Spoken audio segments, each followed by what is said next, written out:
Hey, good evening and welcome to our Advanced Herbal Training Program with Stephen Horne and Thomas Easley.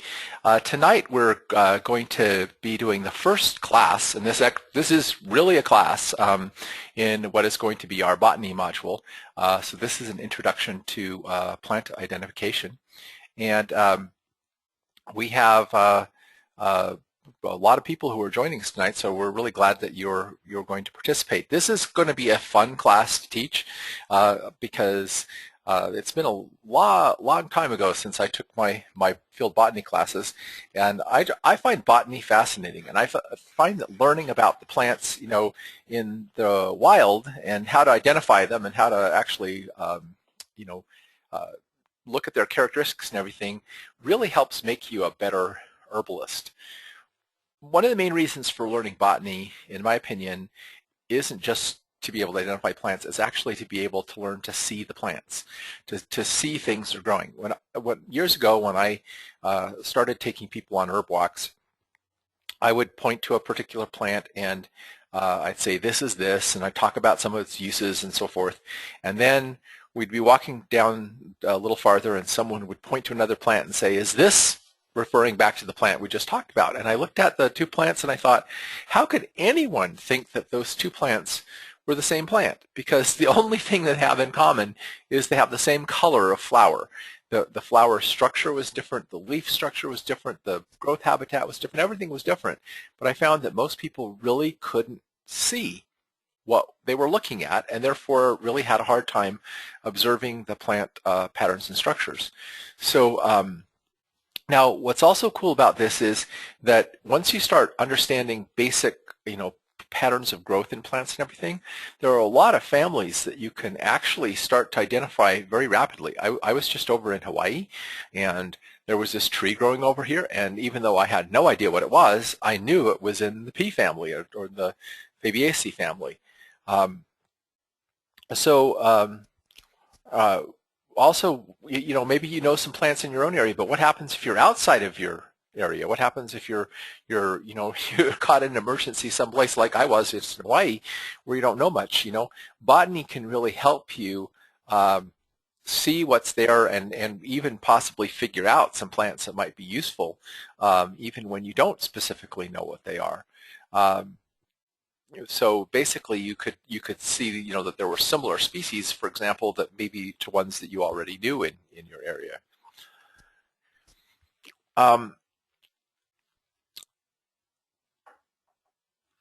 Okay, so botany is helpful for learning to identify plants that you're going to use for both food and medicine. And so this is also an extremely useful emergency skill. I mean, we are seeing major climate changes, earthquakes and other things happening around the world, and I got involved in herbal medicine in the first place because of some personal visions I had about some catastrophes in the future that basically made it so that people had a hard time getting access to modern medicine. And so it is really comforting that I know how to identify a lot of plants, and wherever I am, that would help me find food or possibly useful medicine.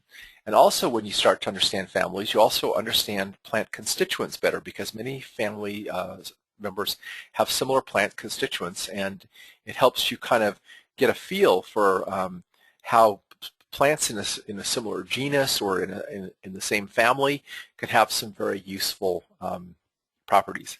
Besides, botany is kind of fun, and Thomas, and you put this next bullet point. Yeah. Learning botany makes you an automatic member of the Botany Nerd Club. Everywhere you go, you will find people interested in plants, and it's an instant group of people to connect with. And, there's even online groups where you can play plant identification games. So it's really fun and connects you not only with nature, but with other like-minded people around you. Yep. So, excuse me.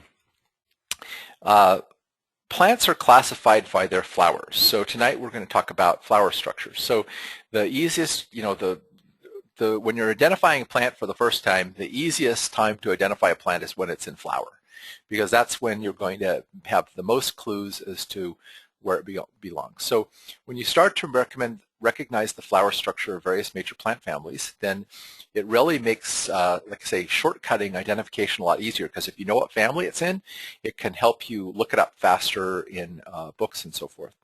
Although it's also important to learn to see leaf structures and types, roots, types, fruit, and other plant parts, because these also help you distinguish what family a plant belongs into, and also help you see help distinguish one plant from another, because flowers are not by themselves enough to really make major distinguishing characteristics, especially in one of the families we're going to talk about tonight, the Asteraceae family. So we recommend that you pick up some local plant field guides. I've got dozens of them. I buy them all over the place, so not just my local area, but elsewhere. I'm always on the lookout for new field guides. And also, it's a great idea if you could take a field botany class at a local college, or find someone who's an experienced herbalist or botanist that you can go out in an herb walk with. But even if you just start looking at plants, just with what you're going to learn in this webinar, just start looking closely at plants and start looking at their characteristics and looking at their structures, that's going to help you really start mastering this. Even before I took field botany and trees and shrubs in college, just the fact that I was looking up plants in guides, I started to recognize major family characteristics quite readily. Also, use what plants you learn. In other words, when I started learning to identify plants, I started actually picking and eating them and trying some of them out. But when you're doing that, practice ethical harvesting. If there's only one of a plant sitting somewhere, don't take that one. Find a place where there's a whole bunch of them, and only take a few selected ones and leave plenty for the next generation.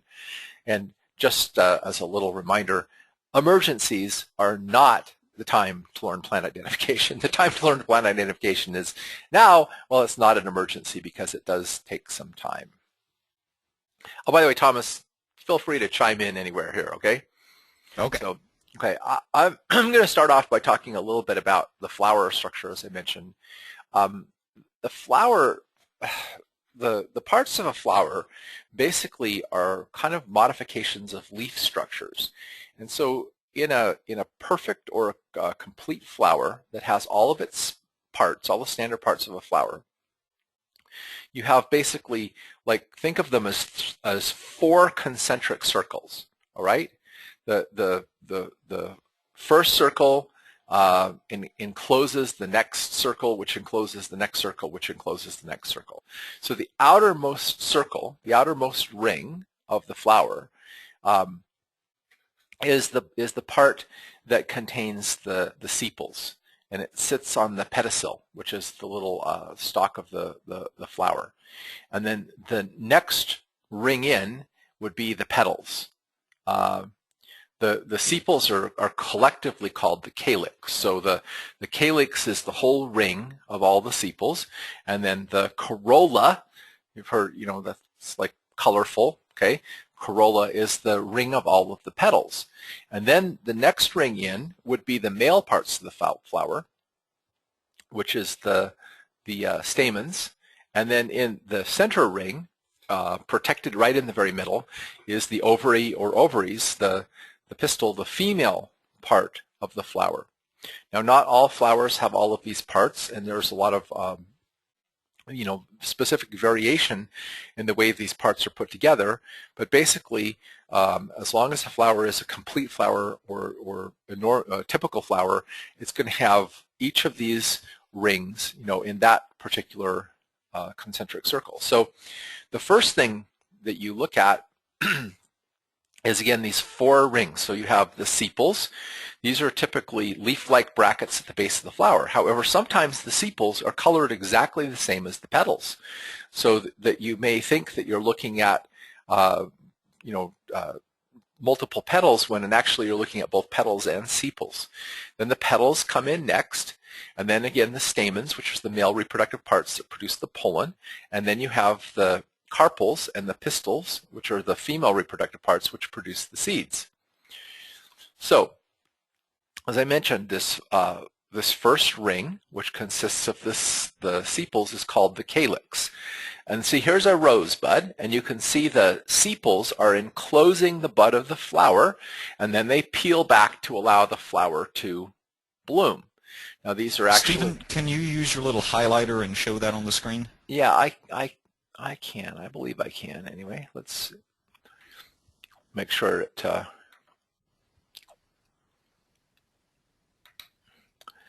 So can you see that the little red thing? Okay, so right here you see the bud of the rose, and you can see these sepals are encasing the flower before it blooms. So that's the outermost ring of the flower. These are like modified leaves, and basically, like I said, they sometimes are the same color as the petals, but basically they're going to open up and reveal the petals and let the flower bloom. So that's the calyx, which is, again, the sepals, or the brackets that hold the flower at the bottom. Okay, and then you have, let me see if I can get this to advance. Oh, got to go back to my other thing to get it to advance. Okay, now you have the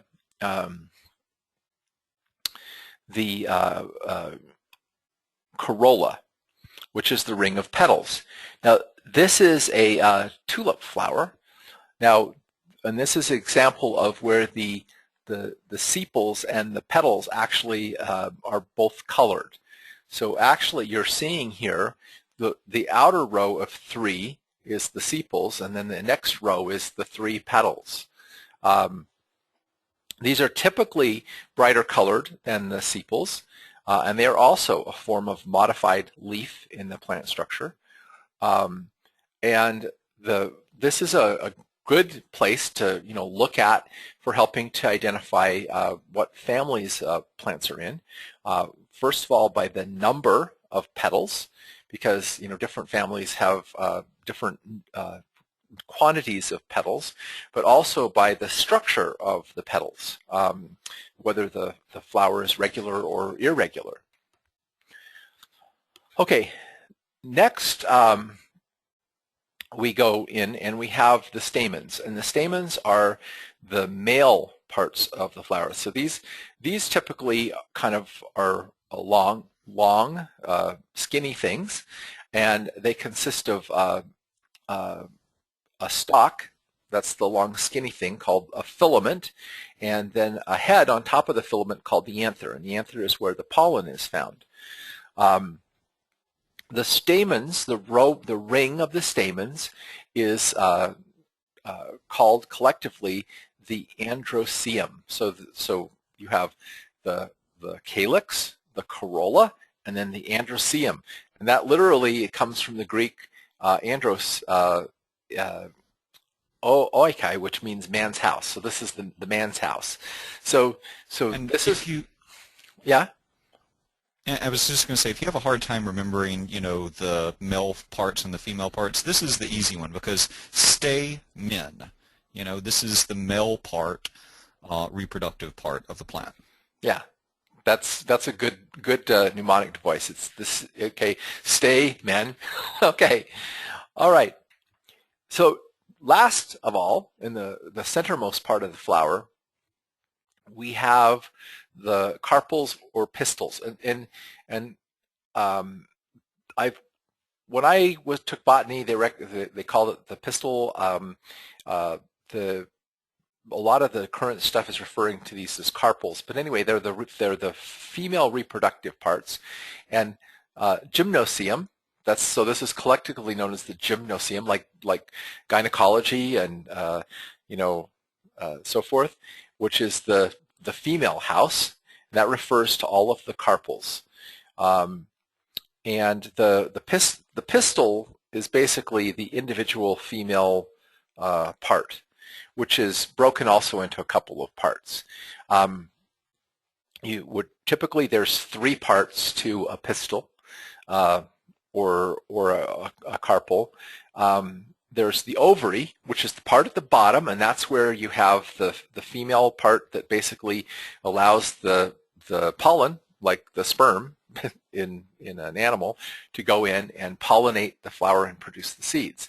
And then you have the style, which is a stalk through which the pollen tubes grow to reach the ovary, and then you have a stigma, which is the little part on top that catches the pollen, and then the pollen literally grows down into through the style into to fertilize the plant. So now, so there's the plant parts. Now there's a couple of things that you want to look at, that are good things to just get in practice when you're looking at a flower. And the first one is to look at what we call the position of the ovary. So when the ovary, the female, the bottom of the female part of the flower is above the ring where all of the petals and sepals join, that's called a superior ovary. In other words, it's above the corolla and the calyx.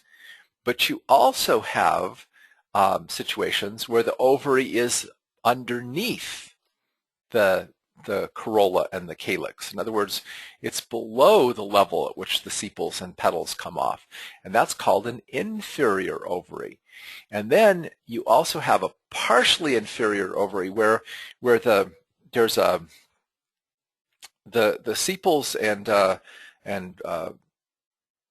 petals basically are below the ovary, but they come around it and sort of encase it and then appear to come off at the top of the ovary. So it's sort of like they make a little bucket that's holding the ovary and then come out at the point where the ovary is at top. And that's called a partially superior ovary. But if you look at that, that's one of the distinguishing characteristics you'll see in a number of different kinds of flowers and plants. In fact, that we're going to see that right here. Yeah, and I'm going to highlight this. This is an example of perfect versus imperfect flowers. So in the squash family, you have male flowers and female flowers, so you don't have both the male and the female parts in the individual flowers. So you ever seen a zucchini? Okay, this is the female flower, and this is the male flower in a squash. And then here you see this little thing that looks like a miniature zucchini. That's the ovary.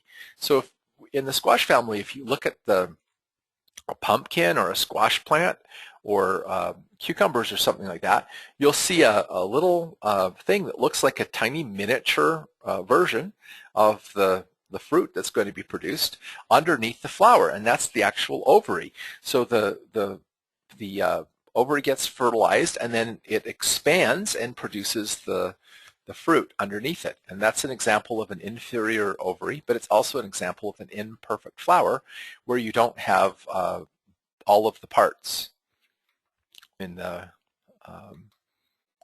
flower. Also, you can have things such as characteristics that involve the plants, like how many stamens it has, how many ovaries it has. So, for example, you could have a plant that has one ovary, or you can have a plant that has many ovaries. So see here in this particular one, there's just one, and the top one, there's just this one pistil with one ovary. But down here in the bottom, this one, which is, I believe, in the buttercup family, this one, you look, there's a whole bunch of little female parts. So there's a whole bunch of separate little ovaries in the center of the flower. So that's another characteristics that you can look at in flower parts.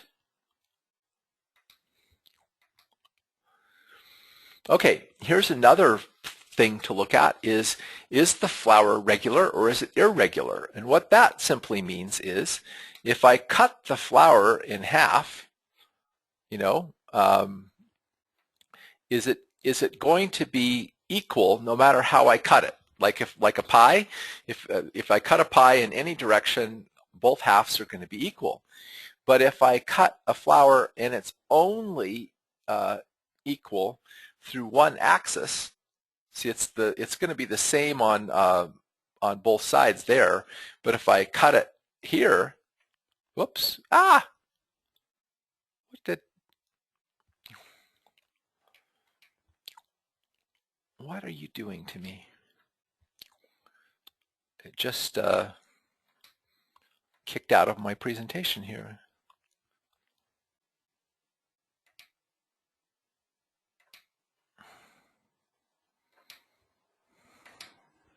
I think this is the point that I'm supposed to tell a joke or something to take up Yeah, well, time what while it his is presentation comes back.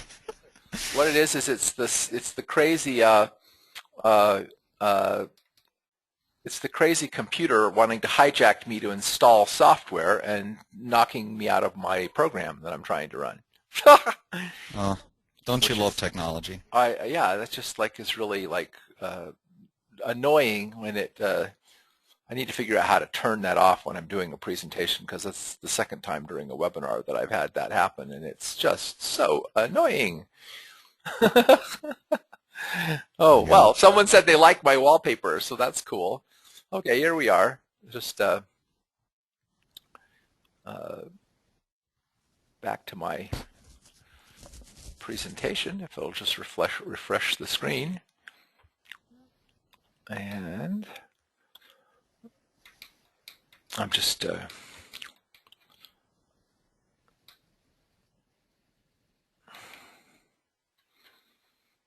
okay, so I'm just giving you There we go. Yeah, I'm going to get back to the right picture, and then we can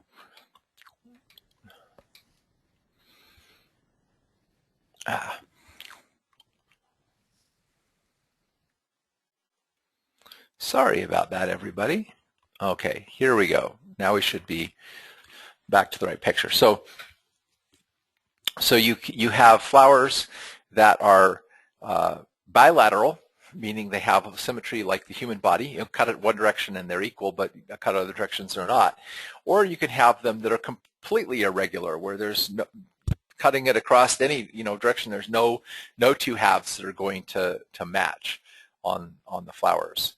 So now, okay, Thomas is going to tell us a little bit about Latin naming, and then we're going to get started with talking about two of the big plant families. And by the time you're done tonight, you're going to be able to start spotting these, two families all over the place. So go ahead, Thomas. Yeah. So before we start talking about the plants and the plant families, we need to know why we use the Latin names. Latin names are not the easiest to pronounce sometimes, and that throws people off. But the good thing is that it's a dead language. Nobody cares how you pronounce it. You just stumble through it the best you can, and nobody will judge you for it. One of the reasons we use Latin is because it's a dead language, it's not changing and evolving. They're not adding new words to it or changing the pronunciation. Names stay the same. At least the pronunciation of names stay the same. Sometimes plant names and families do change, and that's annoying, but that's a whole other issue. Another great thing about using the Latin name is that the names are standardized all over the world. Botanists in China and Africa and Sweden and you name it all use these Latin names to refer to plants. So it's standardized and you don't have to learn every new place's word for a particular plant. Yeah, in fact, when I was in China in 1986 and we went to a botanical garden, they had Latin names, and I was able to recognize a lot of the plants and also the botanical specimens by the fact that the Latin names, even though the common names were all in Chinese. So yeah, it's kind of fun. Yeah, and go ahead. Yeah, so like I said, you don't have to learn new names, new common names for each plant when you know the Latin name. I know a handful of plants that are all referred to as Queen of the Meadow, but there's only one Eupatorium purpureum, so that's what I consider to be Queen of the Meadow. Other people might call something else Queen of the Meadow, but the Latin name is individual to each plant. Now, each plant has a unique two-part Latin name. The first part is the genus, and it's always capitalized. So when you see that in writing, it will be capitalized. The second part is the species name, and it's always lowercase. Both the genus and the species name are always italicized as well. The two-part Latin names are very similar to the way that we name ourselves and describe ourselves to each other. For instance, I'm of the genus Easley and the species Thomas. Stephen is of the genus Horne, okay, and his species is Stephen. So, right, except that our names, we flip them, and then the Latin name, the surname is first and the right. specific name is second. And also the fact that all plants have their own unique name. So there are no other Thomas, no other Euporium purpureums, but there are other Stephen Horns and Thomas Easleys, I'm sure. Yes. Okay. Okay, so the next level of classification up from species and genus is family. And we're going to be looking at some plant families. Plant families have distinct patterns of similarity. They also have a lot in common genetically. For instance, rice, wheat, and corn. They're all in the same Poaceae or grass family. And they're all different plants, but they have a lot of similarities, and they're used very similar. Same way in other parts of botany. So when you're learning, plant-based medicines, if you know a plant is in the rose family, for instance, you know that it's going to have a particular set of characteristics that go along with the rose family. Now, up from family is order. Orders are different enough from one another that they aren't really that useful in botany, at least for plant ID, because the patterns are a little bit different. Yeah. There are also kind of subfamily things too. With big families, they actually have several what are called tribes within a family that that have some characteristics. So we'll start off with Rosaceae. Do you want to just go ahead and kind of kick this off? So this is the Rosaceae family, or the rose family. Your common roses in this, so are a lot of other plants and little subfamilies, and we're going to be talking about those. And you can see just from this one picture that the flowering part of the plant, which is how you identify these, they're all very similar. You can look at the common rose on the top right and the peach blossom on the top left and the peach blossom on the bottom right, and they both have 5 petals. They both have numerous stamens. So just by looking at flowers in the same family, you can begin to see some characteristics, and we're going to talk about some more of those now.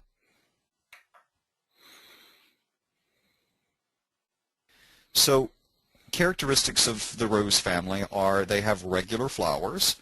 They have 5 separate petals that are distinct from each other. They're jointed at the base. So, they are on top of a cup-like structure that normally houses the ovary. They have numerous stamens, one compound or several simple ovaries. And the ovaries are partially inferior. Stephen went over ovary position earlier. So the base of the sepals, petals, and stamens are all fused together in a cup-like structure.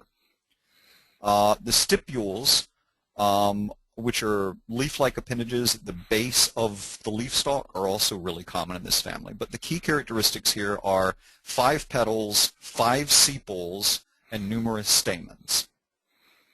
Yeah, and also that tendency for the partially inferior ovary. Someone just asked, which is basically the ovary is housed in a kind of a cup-like thing, and it looks inferior. That's a big characteristic. Yeah, and so the stamens that we mentioned, that's also in patterns of 5 normally. They'll either be 5 or in multiples of 5. So this plant family is all about the 5s.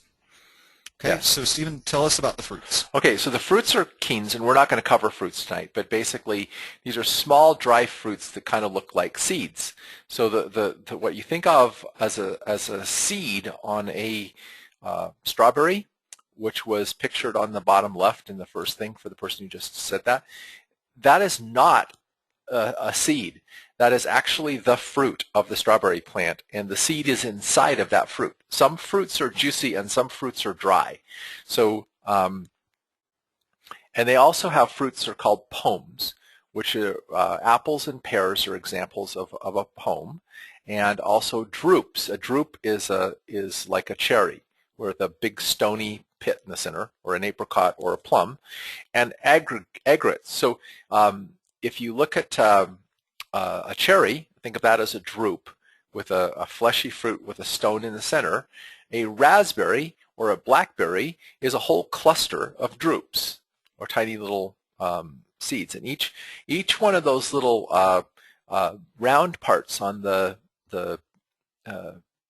blackberry or raspberry actually grew out of a separate ovary. So there was a whole bunch of little ovaries in the center of the plant, and each one produced its own little drupe, and they all kind of stick together to produce the fruit.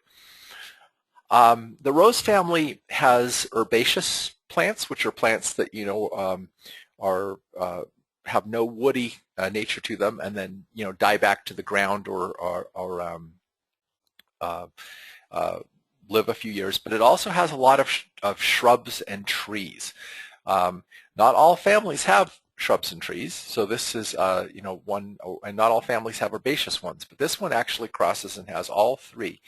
And one other thing that's often common in the rose family is prickles, what we think of as thorns, which are basically outgrowths of the epidermis on the stem that basically create that. Someone asked about the double petals in roses. Okay, what that is that they have bred roses to have multiple petals, kind of hybridize them.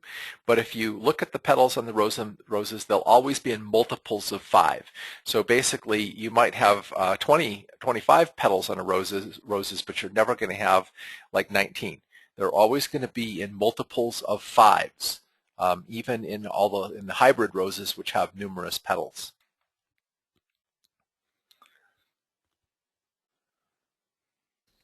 Okay, so members of the rose family are beautiful, right? You walk through a rose garden, they stimulate your senses, they're fragrant, they appeal to our sense of beauty. Fruits are typically sweet with a lot of sugar, fructose, but also large amounts of vitamin C and bioflavonoids. The leaves, roots, and stems tend to be a bit astringent with varying amounts of tannin content, but normally pretty high tannins, which are astringents. Yeah, so this is an interesting characteristic of this family. This family produces a lot of edible, sweet, juicy fruits. And it also tends to produce a lot of tannins.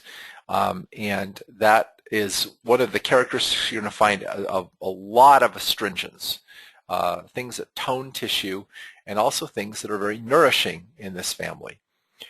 And I know that there are some questions I'm not answering, but we'll try to answer some of the questions in a group as we go along. Now, this astringency, or this kind of tonic thing has to do with these are typically deep-rooted plants. The rose family is a very earthy, well-grounded family. It doesn't really have plants in the tropics or in the high cold northern regions. They're primarily in the temperate zone of the earth where most food is grown. And they tend to like moist but not damp soil, and they really, really are holding the earth, which is why you see in a lot of these herbs this tendency for them to improve the tone of the body, to make the body hold together better. Also, the sweet or sour fruits also nourish structure, nourish body. In Chinese medicine, sweet tonifies the spleen qi, or the ability of the body to transform food into flesh. So basically, that is a kind of a general characteristic of a lot of the plants we'll talk about in this family. Yeah, so plants in the rose family are often used as symbols of love and affection. right? So you're the apple of my eye. She's a peach. Her lips were like cherries. The flower essences of members of this rose family tend to open the heart and promote feelings of love and calmness and inner peace, just like you would get, walking in a rose garden. So this is a very energetic family. Yeah. So obviously a good place to start here is roses. Okay. There are over 100 species of roses, and many of them are, like I said, have been hybridized to produce all these like really fancy roses that we get in the stores, but they all come from simple roses that basically have 5 petals. Rose hips are the fruit of the rose. So if you've ever seen a rose hip, okay, and you'll see that there's this kind of like little dried stuff on top of the rose hip, and at the other end is a stem. Okay, the little dried stuff at the top is where all the flower parts were. So that's why it has a partially inferior, it's a partially inferior ovary. All the flower parts were on top of that, except that they kind of made a little basket kind of around the ovary and connected at the bottom. If you think about an apple, it has a stem end and a blossom end, same thing, comes from that kind of inferior ovary thing. The leaves of roses are basically cooling and astringent, and this is true. Someone asked about the commercial roses, the hybrid ones. Yep, they still have tannins in them. The biggest problem is how sprayed are they? I mean, you obviously don't want roses that have been sprayed with a bunch of chemicals to be used as medicine, but basically you can use the hips and the leaves of any kind of rose very similarly. The flower petals are also edible, and I've had a glycerite made of the flower petals, really yummy. You can also make a tincture or tea of the petals. The rose essential oil, very uplifting, very heart-opening, has a very calming, beautiful nature to it. And of course, this is the genus that the rose family is named for. And I'm just going to just kind of highlight this thing again. See, here you have, again, look at the flower pattern.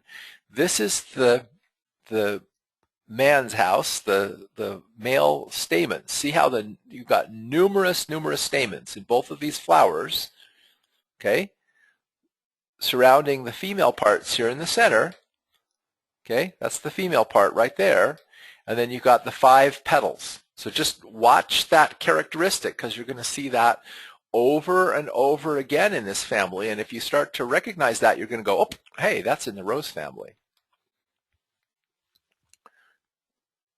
Thomas? Yeah, so there are a couple of problems with identifying roses. Like we mentioned earlier, hybrid roses don't have the normal 5 petals. So they have double or triple rows of petals, but they'll always be in multiples of 5.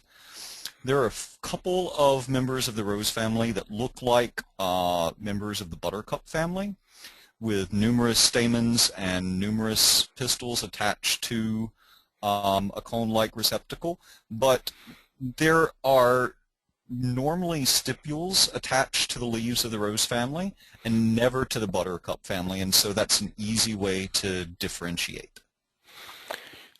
And someone asked if the seeds of rose hips are poisonous, and no, they're not. Okay, Thomas, okay. Tell us about this next genus in the... Yeah, so this is probably my favorite genus within the rose family. This is the Prunus genus. This genus encompasses peaches and plums and nectarines and almonds and cherries. And the fruits of this genus are edible, sometimes not the tastiest, but normally good medicine and food. The leaves and bark of the Prunus genus all contain slightly different combinations of these compounds called cymogenic glycosides. So you'll read online and in various books that, apricot kernels or cherry leaves contain cyanide. Well, they actually don't contain cyanide. They contain cyanogenic glycoside. And this cyanogenic glycoside is slowly broken down into small amounts of cyanide in the gut, which help to sedate tissue irritation. And so cyanide was used in small amounts by the eclectics for coughing, for instance, because it lowers the ATP production and quiets the tissue heat. There is a popular semi-synthetic derivative of amyglidin, which is one of these cyanogenic glycosides, and it's called Laetrile. It's a really popular alternative cancer treatment that was banned in the U.S., and it kind of works along the same manner of sedating the tissue heat and irritation. So it doesn't contain cyanide. It is broken down into small amounts of cyanide, but the amount you would have to eat to poison yourself is tremendous. You know, when you're talking about apricot seeds having the highest amount of the cyanogenic glycosides in them, the amyglidin, I think you would have to eat something like 10 or 20 pounds of the seeds to poison yourself, and there's not been, in the literature that I researched, any cases of that happening. So don't be scared away from this genus because of a couple of compounds. Okay, so basically what we're saying is that all of the plants in this genus have some potential medicinal qualities, and Thomas is going to talk to you about one of them, which is peach. But there's possibility of using some of the other leaves and twigs of these plants in very similar ways. Again, not in huge quantities, but in small therapeutic doses, they can be really beneficial. So Thomas, why don't you tell us a little about peach, because that's a nice one. Yeah, good southern remedy grows all around the place here. So Amygdalus persica. The fruit is, of course, sweet with a hint of sour. And the inner bark and leaves are used medicinally. There's a little bit of a sour, bitter taste with a hint of sweet at the end. So we use this for excessive heat causing nervousness or restlessness or insomnia. Also, excessive irritation or heat in the stomach or gastrointestinal tract. So, things like gastritis and colitis and anything that ends in an itis, it indicates heat or irritation. This is wonderful for vomiting of nervous origins or nausea during pregnancy. I don't know of a better remedy for either of those. Matthew Wood says that it's specific for fair-skinned people with tendencies to sunburn, irritation from mild heat, allergies, and autoimmune overactivity, heat and irritation on the skin and mucosa. So if you're one of these people, try a nice peach leaf tea. And we're not going to go into tons of uses for all of these because we've covered these in our other classes, which if you're interested in, you can contact us for more information. We've done about 250 in-depth herbs now over 6 or 7 classes? Yeah, right. And of course we're focusing on identification and getting the families rather than talking so much about the medicinal qualities. You can look this stuff up, quite easily. We're trying to teach you how to identify this stuff and to realize that the pits, the leaves, the twigs, and the fruits to these plants all have health or medicinal quantities. And we've already indicated that they have this amygdalin in them. The peach pits do, the apricot kernels do, etc. And they have been used medicinally in small quantities as to reduce irritation to tissues and cough, and as an anti-cancer remedy. Now the Rubus genus is another major genus in this family. And again, looking at the plant, I really want you to see the pictures here. I mean, this is the whole point of this thing. Here again, notice the the 5 petals. Notice the numerous stamens. See all the numerous stamens around here? Okay, here they are again, numerous stamens. There's also numerous pistils, though. See the numerous pistils in the center? Every one of those little stalks is an individual female part of this flower, okay? And this Rubus genus is the one that produces the raspberries, blackberries, thimbleberries, dewberries, salmonberries, etc., which have been used for food. Now, raspberry leaves have been used for as an astringent, for tea, but it's very likely that, again, emergency situations, leaves of a lot of these other species could be used in similar manners. And another one that's been used is blackberry root, which is used as an astringent for treating diarrhea. Notice again that astringent, is a key characteristic in these. At the top you have the blackberry. Bottom you have a little wild berry that grows here in Utah called thimbleberry, and you can see the characteristic of these numerous little drupes, which are fleshy fruits with a stony pit at the center. Now the Prunus genus had the drupes in it too, but there was just one drupe with one seed. This has a whole bunch of drupes because it has numerous, they grow out of numerous ovaries or numerous pistils rather than just one. Thomas, you want to talk a little bit about just the raspberry as a medicine? Thimbleberries are really tasty, actually. They're not very prolific, but when I've had them, I've eaten them, and they're good. I've never had a thimbleberry. That looks really interesting. Okay. Okay, so we've eaten raspberries before, but the raspberry leaf is really good medicine. It is a bit of an astringent, like many other things in this rose family. It contains some tannins that tone and tighten tissue. Stephen, there we go. Yeah. So it's used as a pregnancy tonic. It actually has an alkaloid that is responsible for increasing tone in the uterus, so helps prepare the female body for pregnancy. It's good for labor. It's good for postpartum bleeding, heavy menstruation, irregular and painful menstruation. It's good for intestinal ailments, especially diarrhea, anything where there's a lack of tone and there's just like a chronic or even acute situation, because the tannins are a little antibacterial, so they help to get rid of critters in the gut.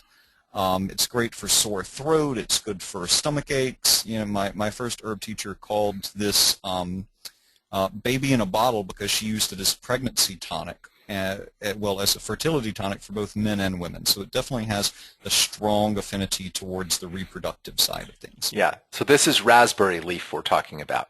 But one of the things we're trying to get you, I'm trying to get people to think past, remedy, and here's all the stuff in the books. Because what Thomas and I do, and if you went on an herb walk with me and we run into a blackberry bush, I'm probably going to put some of the leaf, and we're going to chew on it. And we're going to see the energy of it, the little bit of astringent nature to it, and so forth.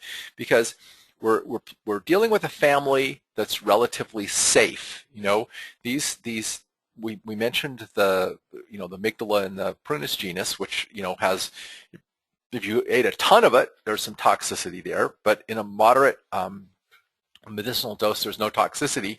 So just to chew on some leaves or to sample it, you're going to get a little bit of the medicinal quality of some of these plants and learn how to be able to use them in a pinch. Now here's another major genus in this particular plant, which is Crataegus, which is basically your hawthorns. And there are over 200 species of hawthorns around the world, and 72 according to the USDA website. So, these are all very interchangeable, and most people, know about using hawthorn berries, but the twigs and the leaves have also been used for strengthening the heart and the adrenals, and in Chinese medicine, this is used to strengthen digestion too. Again, having kind of a tonic effect, and meaning that it helps to tone, build tissue, and strengthen tissue, and cool down and reduce inflammation. So the fruits, of course, these are also been used as food, and you can see kind of some different examples of hawthorn fruits. So Thomas, tell us a little bit about this one, from a medicinal point of view. And Okay, so like Stephen mentioned, the Crataegus has many different species, and so when we say Crataegus spp, we mean that any species can be used there, so species plural. The berries, leaves, and flowers are all used in a very similar manner, if not exactly the same, as a cardiovascular tonic. So it increases blood flow to the heart muscle and is good for any heart problem, period. It's also a mild peripheral vasodilator, so it helps to gently lower blood pressure, not tremendously, 5 or 10 points at the most. It's good for nervous conditions of the heart, so if you have heart palpitations or elevated blood pressure due to stress, this can be a nice one to do. Senile heart, or just the degenerative changes of the heart muscle as you get older. High blood pressure, anginas, arrhythmias, elevated heart rate. It's also a really nice one for ADHD, especially when there's digestive weakness, irritability, insomnia. All of these are signs of tissue irritation or excessive heat, and this remedy helps to sedate that excessive heat. And I hope you're kind of seeing some of the commonality, running through these again about this tonic effect, this, effect, in terms of the heart and the cardiovascular system. Someone asked if geraniums were in the rose family, and the answer is no. Yes, they have 5 petals, but they don't have numerous stamens, and they don't have a partially inferior ovary. They have a superior ovary. So that's, where you're going to see some of the difference. And how to differentiate between all the different Crataegus. Okay. If you want to start getting into really, honing down species and stuff, first thing to do is to learn all of the, learn some of the major stuff so you can start to see major families and major genuses. Then you're going to get botanical guides, and you're going to look up, and you're going to say, okay, I know this is a Crataegus, and you're going to look up in there, and it's going to have a key, and it's going to have a description of each one of the different species in the Crataegus genus. These are very technical botany books, and you're going to have to be able to tell differences in leaf structure and plant bling and where it grows and da-da-da-da-da, and look at all of the little individual characteristics, botanically speaking, which means understanding the botanical nomenclature. This is an introduction. This is not like trying to get that specific on this. Okay, now another genus is the Potentilla genus. Now the ones we've talked about so far, maybe you're familiar with, maybe you're not familiar with this one. This is a whole bunch of different plants. There's like 500 species of this. There's a whole bunch of them in Utah. I've seen probably 2 dozen different Potentilla genus things in Utah alone. And this is a very astringent genus. A lot of the plants can be used very similarly. I've looked up, some of the species growing around here. I've chewed on the leaves of every Potentilla I've ever found. They're not toxic, but they're definitely pretty astringent, and they're typically used to arrest diarrhea or dysentery or to gargle for sore throats. They do have some antimicrobial activity. So there's a variety of Potentillas, and I think this is a pretty safe one to use with. Typically they have yellow flowers, the very distinct 5 petals, the numerous stamens, and they have these 5-fingered leaves. You see I guess I get my drawing pen here. See the little 5-fingered leaves. So when you see that kind of a thing with the little yellow flower and whatever, typically you're looking at a Potentilla or a cinquefoil, and they're often grown in gardens, for pretty attractive plants. Okay, Thomas, your turn. You get to talk about Alchemilla. Achemilla vulgaris, or lady's mantle. Okay, so this is a really common one. It's been used medicinally to stop heavy menstrual flow and to tone the uterus. It's astringent. Other species are probably useful. I've not used other species. I've only used this particular one. So this plant has a fairly unique ability to tone and tighten and repair thin, torn membranes. So this is a really nice one for instance, eardrum having a hole in it, or for any other fine tissue repair. It is astringent. It can be used topically when it's used for postpartum bleeding, for instance. Quite often a tea is made or a decoction is made, and it's administered via a douche. And it can be used topically for wounds, cleansing, cuts, burns. It's mildly antiseptic, and it just provides structure and tones and tightens that tissue. Yeah, I think I didn't advance the slide quite on you quickly enough there. Sorry. No, that's okay. Yeah. Anyway, someone said that they had used it for nosebleeds when they were young. This is and someone said this is not Potentillas. Yes, we changed. This is not the family. We're still talking in the rose family. We just changed genuses from Potentilla to Alchemilla. And someone asked about Alchemilla for postpartum bleeding. It would probably be helpful for. Yeah, absolutely. Yeah. Okay, so now here's where sometimes you get in the same family you'll get plants and the blossoms are really tiny, so you have to really look closely at the individual blossoms to see the family characteristics. And you're looking at this Filipendula genus.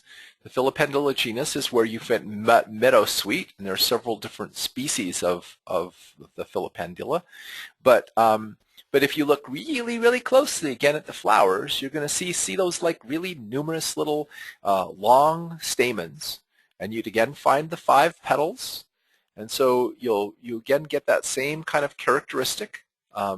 It's just a smaller flower with a little cluster of them, and this is an analgesic remedy that contains salicylates, and it's used to settle acid indigestion and help with minor pain. You want to just tell a little bit about meadowsweet, Thomas? Yeah, so it contains salicylates, and a lot of people confuse that with aspirin or say that it's natural aspirin. Aspirin is actually acetyl salicylic acid, and this is salicylates which are broken down into salicylic acid. So it doesn't really have the blood thinning action that aspirin has, but it does have the pain relieving aspirin that it has. So it's great for any type of irritation or inflammation of the muscles, arthritis, headaches. It's also good, unlike aspirin, which thins the mucus in the stomach and causes ulcers. This is good for acid indigestion, reflux, heartburn. It's actually good for ulcers, diarrhea, abdominal cramping, and IBS. Okay. And here's another one that has, again, very tiny flowers. So if you didn't look closely, you might miss that it's in the rose family. But this is the Agrimonia genus. The most commonly used species is Agrimonia epitorium, which is the one that's typically used. But again, there's some potential crossovers. And here, one of the things I want you to understand is, while we're, everything's fine and we can get commercial herbs and all that sort of stuff, we get the official species and so forth, but if there's an emergency and you run out there and there's a different species of Agrimonia growing in your area, try sampling a little bit of it and see if it's got some of the same properties and see if it'll work, because a lot of times some of these plants in the same genus will have very similar medicinal actions because of very similar chemical constituents. They may not be exactly the same, but the truth of the matter is that the same plant can be a little bit medicinally different depending on where it's grown and what year it was harvested too. So basically, if you learn to tell some of those characteristics by like tasting and smelling the plant, like we teach in our classes, then you'll be able to pick out what some of this is for. So Agrimonia is another astringent. See how many astringents there are in the rose family? Particularly effective for the bladder and kidney, and it also helps relax tension. Maybe I should handle this one. Thomas? Yes, go ahead. Yeah. This is the Amelanchier genus, this is about 20 species of trees and shrubs. Again, looking at the tiny flowers, also known as Juneberries, Saskatoons, or serviceberries, which is the name that I learned from them. They're edible berries, and they're used by Native Americans to make pemmican. I actually think that there's probably some good cardiotonic property to this plant. Haven't had a chance to play with it very much, but it definitely has got flavonoids in it, and has some antioxidant effects. And I've chewed on the leaves, and I think they're probably pretty useful. Native Americans used it to make pemmican. This is Amelanchier alnifolia, which grows out here all over here in Utah, and I just want to show you, just to give you an idea again of this thing with leaves. If you see here, the leaf is very oval. It's an oval-shaped leaf. Oops. Went to the next slide by accident. So I'll go back to drawing this. Okay, so here's this oval-shaped leaf, but notice how all the teeth point forward on the oval-shaped leaf. That's very characteristic of the serviceberry, and makes it a really easy one to spot.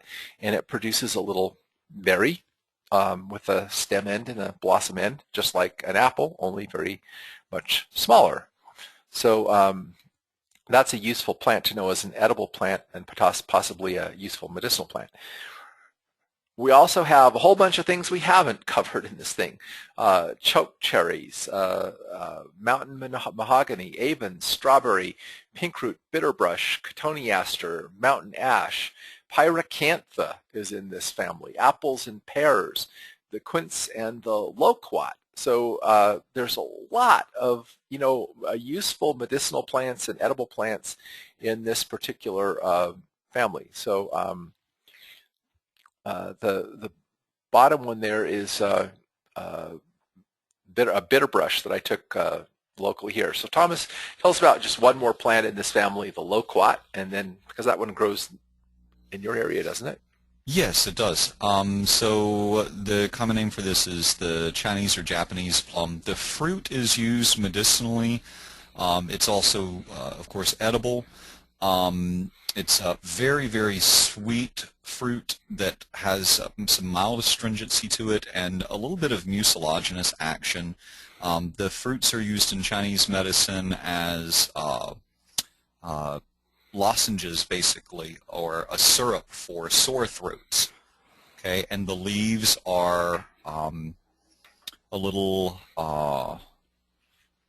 anti-cough, so it's good for coughing from heat in the lungs. They're cooling. They have a bit of a sour taste to them. It's great for chronic bronchitis.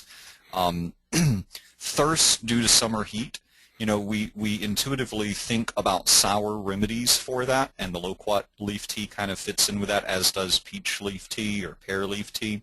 The taste of sour is indicative of these bioflavonoids that the rose family contains, and it's cool. It's very cooling. So, you think of a glass of lemonade on a hot summer day as being more cooling even than a glass of water. Same thing with loquat leaf tea, peach leaf tea, hawthorn leaf tea. They're all cooling to excessive heat in the body. Yeah. Now, I'm going to go ahead and see if we can answer a couple of questions that have been raised before we move on to the Asteraceae family.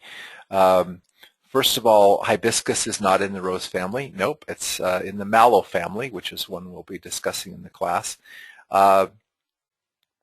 And I don't have a picture of the rose hips. Um, how do I definitely tell the difference between a raspberry and a blackberry? I think they're different. Blackberries, if you see a blackberry growing and you see raspberry growings, the blackberries have bigger canes. They're much more thorny than the raspberries, but it's kind of a mute distinction because there's several different species, I think, of both. So I'd have to go back and again look up, some of that. Someone said they'd seen thimbleberry in upstate New York, didn't know it was edible. Yeah, it's edible. Okay, someone said that they heard that the Chinese hawthorn doesn't have the cardiac tonics of the other hawthorns. That may be true, but I also, what I learned is that Chinese medicine used this as a digestive tonic, but after learning from us in the West, they started actually to look at it as a possible heart remedy as well. And a lot of herbalists have also adopted the recognition that hawthorn can be a digestive tonic here in the West. So I think there is still some crossover in species. Someone said that one of the characteristics they noticed of the rose family is that the different seeds from the different fruits will produce a different variety, and that's true. Especially in the fruit trees, these things hybridize very readily, and don't grow all that true from seed, which is why they tend to graft them to get the varieties. In other words, they plant a rootstock to get the seed, and then they graft it in to make sure they get the same plant. Alaska has many different species of Potentilla, says someone, used in yard landscaping and found in the passes above the tree line. Yeah, I'm sure there are because they're quite common in North America. Someone asked about using a Dasyphoria fructosa like a Potentilla, that it used to be a Potentilla and they changed it. I'm not familiar with that particular plant, so I really can't say. I think Filipendula is also spirea. Is that correct, Thomas? Didn't they Yeah, it was spirea. It was spirea, and they changed it. Okay, let's see. St. John's wort is not in the rose family. St. John's wort is in a different family. Raspberry fruit falls off the receptacle, someone says. Okay, that's good. Can peach leaves be used to make tea? Yes, very much so. Raspberry canes have a reddish color with a whitish coating, and raspberry stems have a whitish film. What is the plant used throughout the webinar just under modern uses on this screen? Oh, I'm not sure. It's just part of the layout for the thing. The raspberry fruit rows off in a bowl shape, leaving the stem on the plant. The blackberry base stays on the fruits. All right, that's a good. Thank you. So there's a good distinguishing characteristic between raspberries and blackberries. The blackberry, when you pick it, it basically stays on its stem. The raspberry separates from the receptacle, so it'll have a little hollow place where the receptacle was. So, and a couple of people pointed that out. Thank you very much. That's a good characteristic. Obviously we've got some people on this webinar, Thomas, who know their botany because they're basically helping answer those questions. Okay, so let's move on to the next family, which is the Asteraceae, or the composite family. And I grew up calling this the composite family. I still think of it as a composite family, even though they've renamed it to Asteraceae. So it's the sunflower or daisy family, and you see several examples of flowers from this family, and we're going to look at the qualities that make these flowers all part of the same family. And once you learn this one, you won't have any trouble identifying this particular family. So Thomas, you want to Okay. start off? So these are, like Stephen said, it used to be called the composite family. They're also referred to as asters, daisies, or sunflower family. There are about 1,620 genera and 12 different subfamilies. So this is a huge, huge family. There are 22,750 about current accepted species to this family. The flowers occur in heads, which are comprised of many different flowers that appear to be one flower. The head, or the inflorescence, is called cathelium or capitulum. The base of the capitulum is formed of bracts that simulate sepals. Flowers have 5 petals fused at the base to form a corolla tube, and they can be regular, which is disc flowers, or irregular, which is ray flowers. And we're going to look at pictures of all of these. So when you look at all of these little flowers in this next picture, you think, oh, that's one flower. And the answer is no, it's not. Every single one of those is a head of many flowers that actually look like one flower, and that's the characteristic of the Asteraceae family. So there are 2 kinds of flowers. There's the ray flowers and the disc flowers. So in every one of those things where you see what looks like a petal of a flower, that is not a petal, that is a ray flower. Each quote-unquote petal on the daisy is an individual flower, usually sterile. The ray flowers are often sterile, especially when there's both ray flowers and disc flowers. Now some of them are composed of all ray flowers. There's no disc flowers at all, and there are also some that are composed of disc flowers. The disc flowers are the ones in the center of the daisy. So if you look at the daisy-like thing, the yellow head in the center is actually composed of many, many tiny little flowers called disc flowers. This is a close-up, so that you can actually kind of see this in here. And see, I'm going to go ahead and get my little drawing tool here. And right here, I'm just going to circle it. That is a flower. That is a disc flower in this head of flowers. So you can see there's numerous little disc flowers, and you can see at the center. See, look here. See, here's the petals. See the petals on the outside, and then the flower parts in the center, right through here. Now, these ray flowers out here have all of the petals like fused together. So that is, when you're looking closely at a flower and you see that, you immediately know what family it's in. Very easy to identify. So this is some diagrams got off of Wikipedia that basically show, these flowers.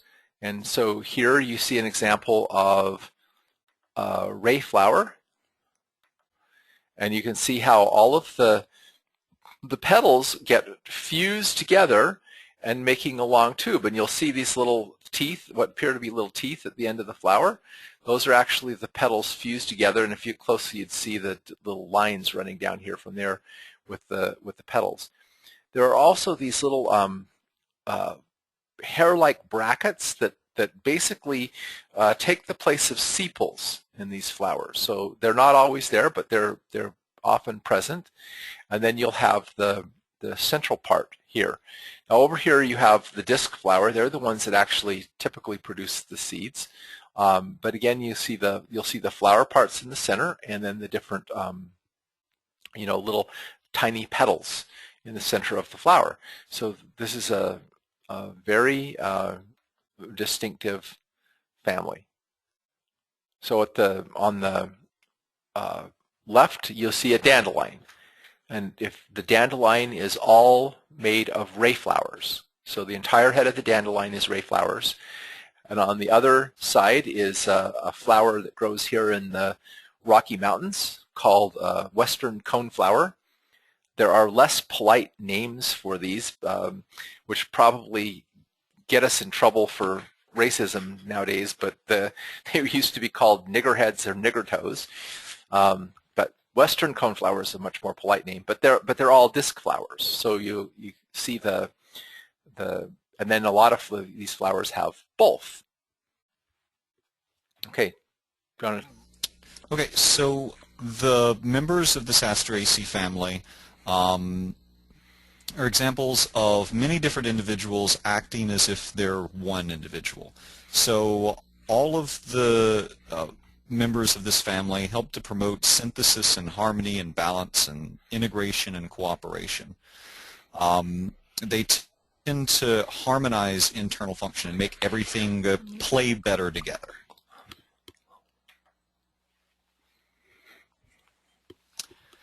They're also very sunny in nature. Okay, the most common flower color is yellow. Botanists have been calling them the DYC, or damned yellow composites, for years because they can be very hard to tell apart. White is also a common color here. They often appear like rays of sunshine, okay, and which is where we get the whole sunny nature from these plants for. They're most plentiful in open, dry areas with plenty of sun. Yeah, so that whole nature, okay, kind of permeates again this family, and you'll see a lot of, even though there's a lot of different things going on, in this family as far as remedy go, you'll see a lot of commonality in the fact that they have this integrating, harmonizing, warming, sunny nature to them. Okay, so one of the things you find in the Asteraceae family is thistles. And thistles, I think, are a really interesting plant. There's a whole bunch of different plants that are called thistles in a whole bunch of different genuses, and I'm not going to go and read down through all of them. But basically, they're very upright, prickly, sturdy plants that just, are hard to grab hold of. They're warrior plants. They protect the environment. They protect the land when it's been overgrazed and so forth. They're difficult to kill with herbicides and pesticides. They're very hardy.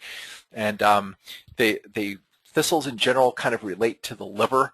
They help the body resist toxins and help the liver detoxify, and they help people to emotionally stand up for themselves.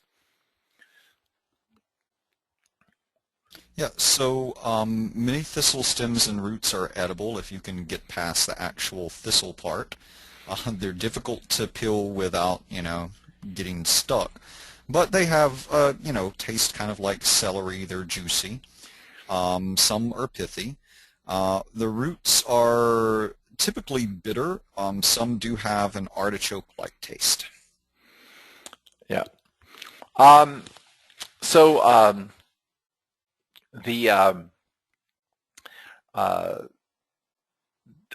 eaten a whole bunch of different variety of thistles. Someone, by the way, just had mentioned that we're writing so fast they can't copy things down. If you registered for the webinar late, you didn't get my email, but the handouts for this, including text and picture handouts and everything, have been uploaded to our modernherbalmedicine.com website. So you'll be able to download them, and you'll also be able to download the recording so you can copy down anything that you missed. So these are just examples of thistles that are considered noxious weeds in the western United States, and I've actually eaten probably a half a dozen of those different thistles. Here's two of the ones that are most commonly used medicinally. The Scotch or cotton thistle, which inhabits my yard in copious amounts, and also the milk or St. Mary's thistle. And notice that these are composed of disc flowers in the center.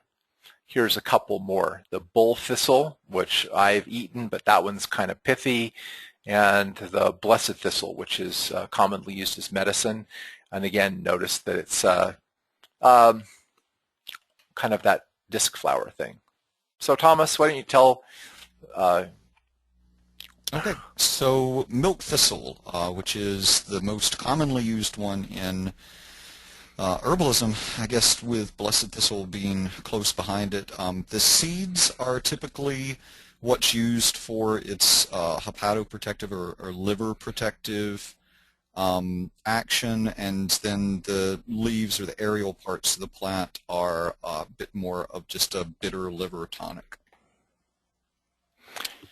So the milk thistle seeds can actually slow down liver damage of all causes, including chemical, viruses, chemotherapy,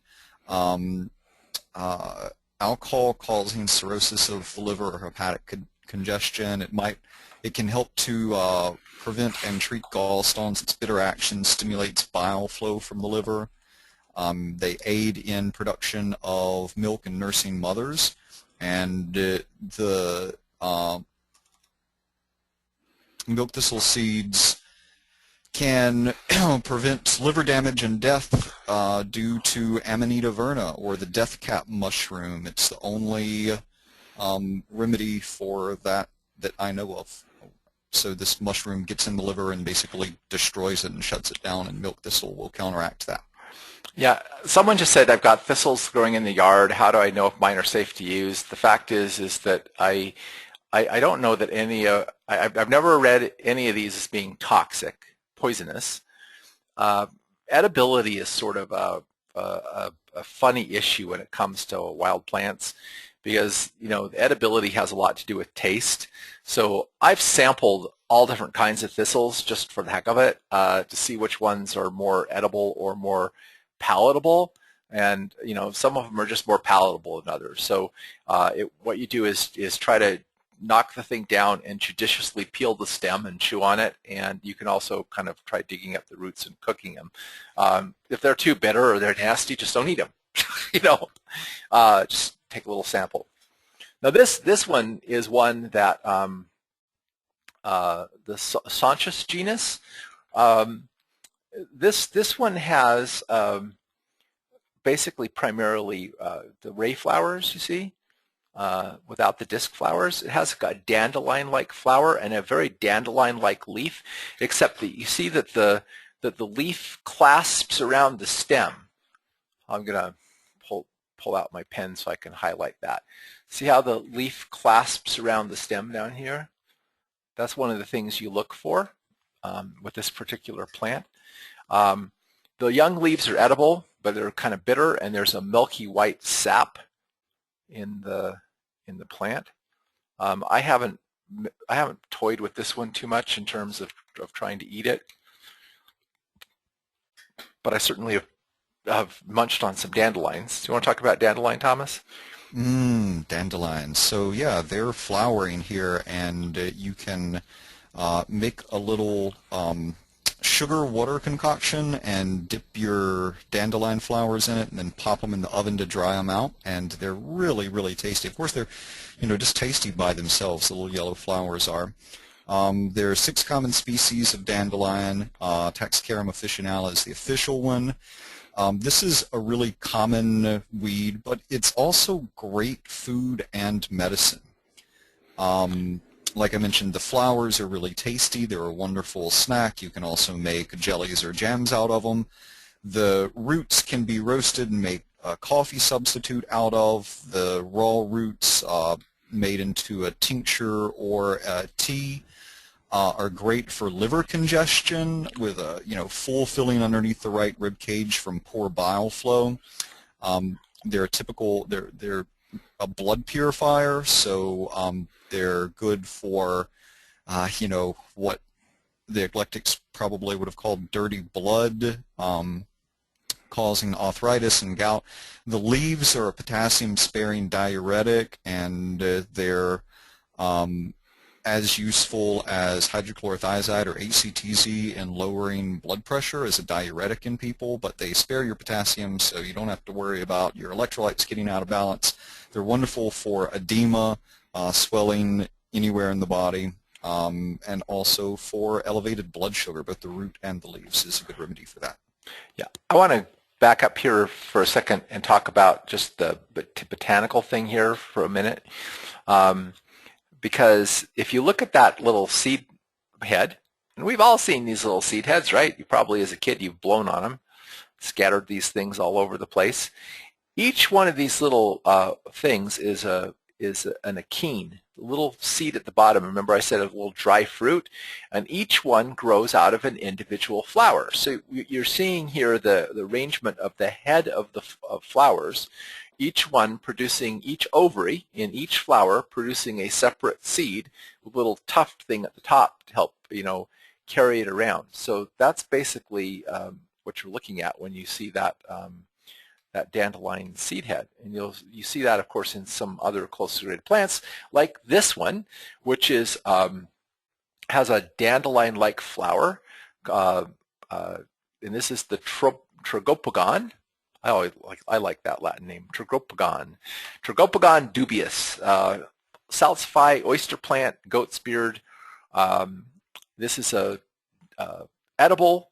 The leaves are slightly bitter, but the root is the part that's typically edible. You usually you'd want to harvest it before it goes to flower because it's going to get bitter and not taste that good once it's gone to flower. So you have to actually be able to find them before they go into flower. But it is an edible plant. It's actually grown as a vegetable, and it produces a seed head much like a dandelion, only they're much bigger. Again, you can see the little teeny individual achenes stuck in the head with the big long little sail on top of it. Okay, now let's talk about wild lettuce. Okay, so wild lettuce is a common garden weed. It produces a sap or a latex that is mildly pain relieving. Of course, do you want to do some botany here? Yeah, you want me to, let's just cover the botany real quick. Yeah, go ahead. See, it's got very tiny little sunflower-like, flowers, and it actually produces little teeny sunflower-like seed heads as well. And it's kind of a scraggly plant, but one of the things you look at to make sure you got the wild lettuce, and this is just the one thing I wanted to show, is down the spine of the leaf underneath, okay, I'm just kind of drawing along the line, you'll see these little teeth, these little spurs sticking out along the bottom of the spine of the leaf, and that is extremely characteristic of this wild lettuce plant. So if you see this kind of scraggly plant with little dandelion-like blossoms and the little teeny dandelion-like seed heads, and you look and you see that these leaves, and they have these little teeny spiny things down the underside of the leaf, right on the main vein going down the leaf, you're looking at wild lettuce. That's a really good identifying characteristic of this plant. Okay. Okay, so the latex, when you break this off, the white milky substance that comes out is mildly pain relieving. There are some reports of it being strongly pain relieving. Stephen, have you ever had a strong extract or anything of wild lettuce? I wouldn't say it's a strong pain reliever. It's a mild pain reliever. Yeah. And of course, this is just the wild type of garden lettuce, and it's used in herbal medicine just as a general nerve sedative and pain relieving substance. Yeah, and it's the milky sap that actually has the pain relieving qualities. Yeah, so Matthew Wood has a nice little profile for wild lettuce. He says that it's for the herbal street person, for people who don't care about their shabby physical appearance and have a cold, hard, distant energy to them. So. And if I said sunflower-like, I meant dandelion-like. The flowers are dandelion-like. And it's got an opiate-like substance in the sap. And basically, if you can harvest the sap, or you can basically harvest the fresh leaves and stems. And what I've done is basically blend them up with alcohol or glycerin to make a fresh plant tincture, and that has a little bit of a mild analgesic effect. You can also use the sap, probably topically, directly. Someone in KC says you can smoke it. I've never tried that. So that would be interesting to experiment with. And if you're allergic to latex, it doesn't necessarily mean you'd be allergic to this. Okay, so the Senecio genus, there are about 1,250 species. There are aquatics and shrubs and climbers and all different types of plants in this genus. Senecio vulgaris is used medicinally, but it's also considered poisonous. It contains pyrrolizidine alkaloids, or PAs, that have a cumulative hepatotoxic effect. So when you take them for a long time, they build up and mess with your liver. And it kind of depends on the person as to how sensitive they're going to be to those pyrrolizidine alkaloids. So here's some close-ups of that one. And again, you kind of see this one is a disc flower plant, but it also produces that little dandelion-like seed head.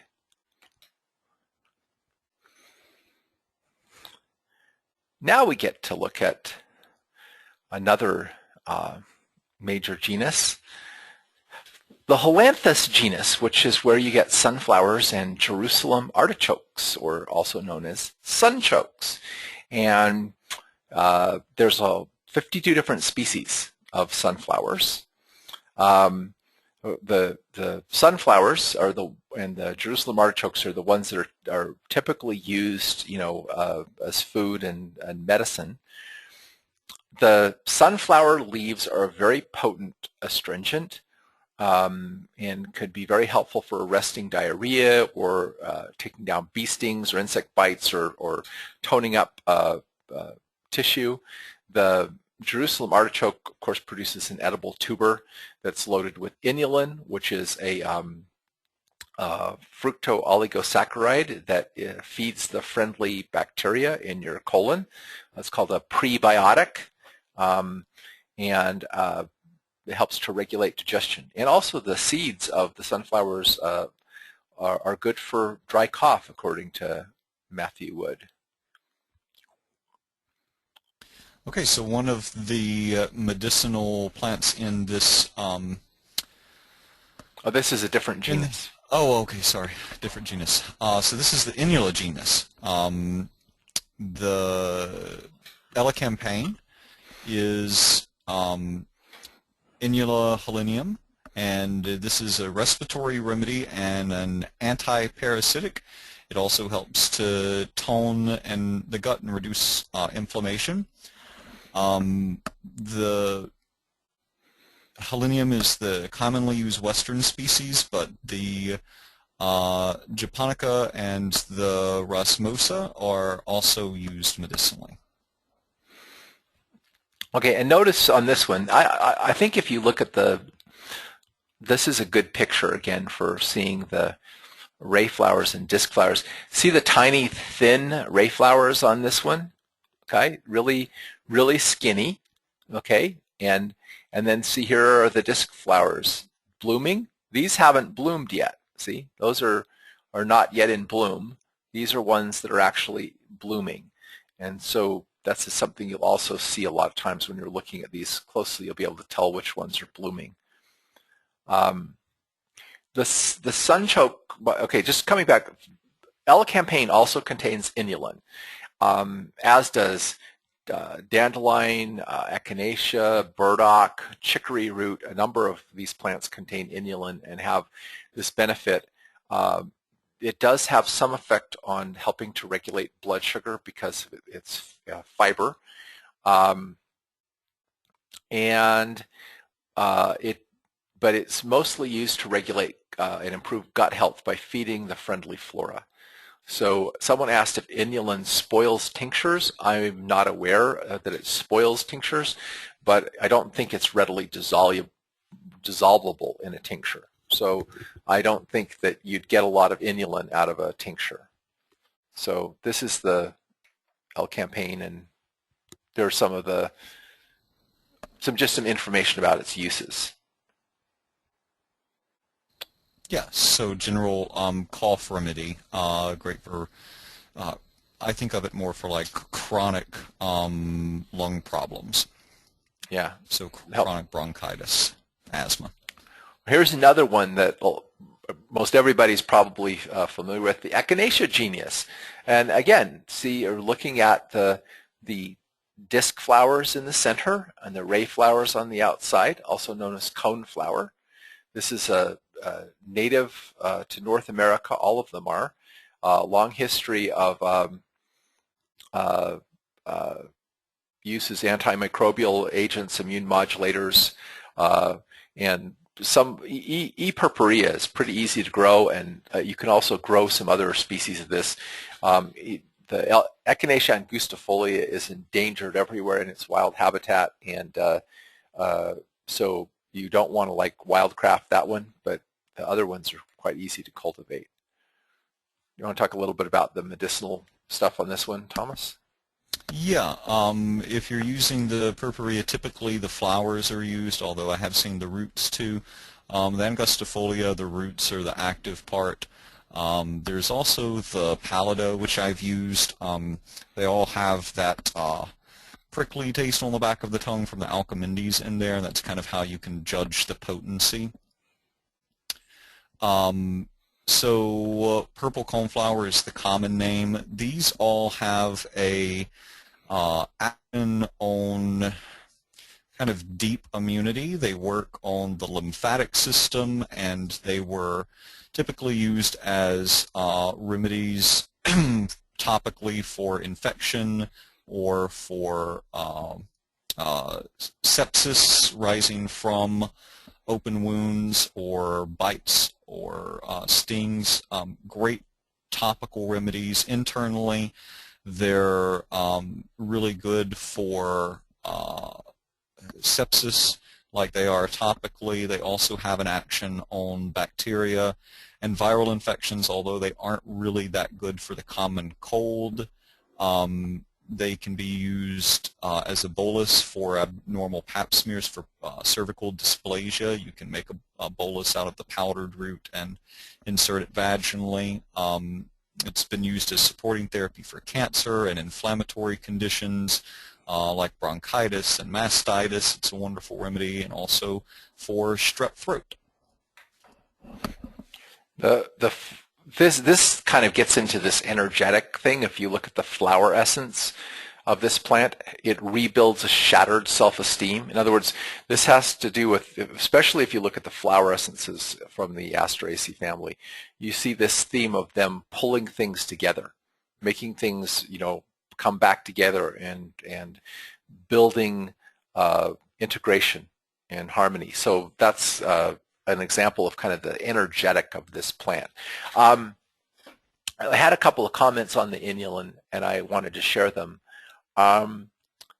The roots are where you find the highest amounts of inulin, because basically the plant is using inulin to store sugars. So basically inulin, being an oligosaccharide, meaning a short chain string of sugar molecules, is being used as the plant, and that plants will typically store the carbohydrates either in the stems or in the roots, but in this case, the roots are a general, preferred place to store this stuff. Someone says that the inulin does not spoil the tincture if you have 28% or above alcohol, according to Eric Yarnell. The inulin will precipitate out. In other words, it'll fall to the bottom. It doesn't stay in solution. So basically, you have to shake it in order to get it to come back, but it's safe. It's not going to cause any problems. So for those who were asking that question, we had one of our listeners share that information. The Arnica genus, down at the bottom left is the heart-leafed arnica, Arnica cordifolia, which grows up in the mountains here in Utah. I've gotten that. I've made a flower essence out of it, and I've also made a tincture out of the leaves. And then you have the Arnica chasemosus and the Arnica montana, all of which are used homeopathically to heal bruises and injuries. This is a kind of toxic botanical. So Thomas, why don't you tell a little bit about Arnica as a remedy? Okay. So Arnica montana is the common one used, like Stephen said. You can use the other ones. They are toxic, although you know, it does take a little bit. So and I think Stephen as well, we use the tincture both externally and internally in the correct dosage. It's really good for heart weakness and loss of cardiac output due to aging. It's great for angina, increases blood flow. It's a circulatory stimulant. You typically have a feeble and irregular pulse, but you do want to use this with caution internally. Some people are sensitive to even 1 drop of the tincture, and you can also use this tincture or homeopathic for pain from overwork or injury, and it can be applied topically or taken internally for that. If you did do a tincture, I would take 1 drop well diluted in water, because it can be irritating to tissues, but it's most safely used as a homeopathic remedy. So here's a little bit of indications for it homeopathically. Yes. So when you have a injury and problems come after that, and you might not think of them as being related, but they are. This remedy works on a very deep level to help reverse that. It's great for that sore, bruised feeling from either running into something or falling, or even just overworking. It's great for muscular and tendon issues, especially in the back and shoulders. And the flower essence is also really nice for people that fear touch or contact with anyone. Yeah, and the flower essence again shows this integrating nature of the remedy, that it basically helps a person who's disassociated from emotional shock to pull themselves back together again.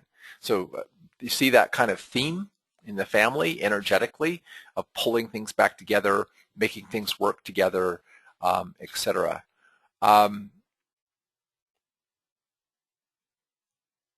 Someone said, what is unique about Arnica genus and each genus for identification?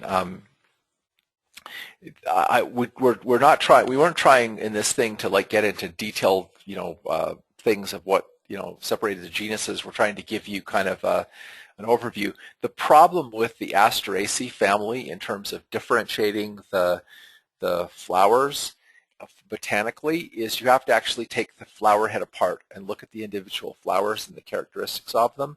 So it's really easier to kind of learn the basic flower structure and then look at leaves and roots and other things for identification, rather than to actually key them out botanically.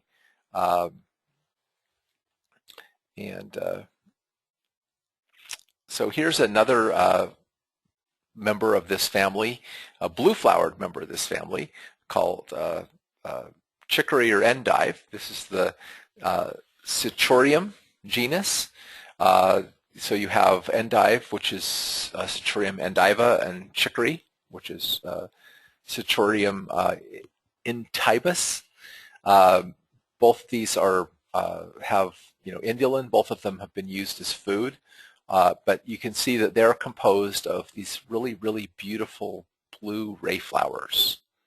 Really nice. Oh, I'm going to back up there for a second, because if you look, you can see the little teeth on the end of the flower. There's 1, 2, 3, 4, 5, and you kind of see the little veins running down the flower.